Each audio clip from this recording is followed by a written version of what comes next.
Muling nasa tuktok ng NFL ang Philadelphia Eagles matapos mapanalunan ang Super Bowl 59 nitong Lunes ng umaga, oras sa Pilipinas. Balikan natin ang mga kaganapan sa ulat ni teammate Rafael Bandayrel. Hinirang na kampiyon ang Philadelphia Eagles matapos padapain ang Kansas City Chiefs 40-22 sa pinakamalaking sports event sa Estados Unidos ngayong taon, ang Super Bowl 59 na idinaos sa New Orleans, Louisiana.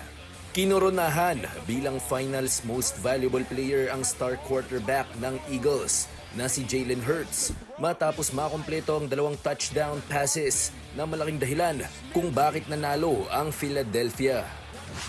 It's been a long journey. It's been a journey of ups and downs and highs and lows, and I've always stayed true to it in the end, and having this vision of just being the best that I can be, and that evolving over time into this desire and this flame inside to win.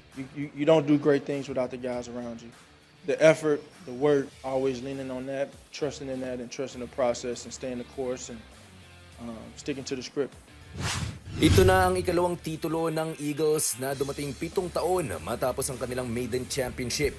Bukod pa riyan, napigilan din ng Eagles ang 3-peat attempt ng Chiefs kaya wala pa rin nakakagawa nito sa kasaysayan ng NFL.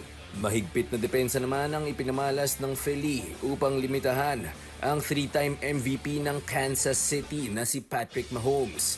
Aminado si Mahomes na nakadidismaya talaga ang naging resulta ng laro at inako niya ang sisi matapos ang masamang pagkatalo ng kanyang koponan.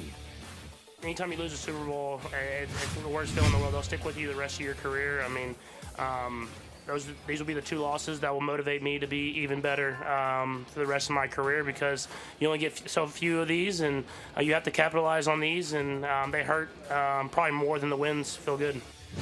Samantala, kabilang din sa highlights ng Super Bowl 59 ang engrandeng halftime show, kung saan bumida si hip-hop superstar at Pulitzer Prize winner Kendrick Lamar.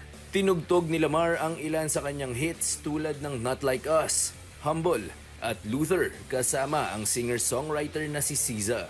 Rafael Bandayrel para sa Atletang Pilipino, para sa Bagong Pilipinas.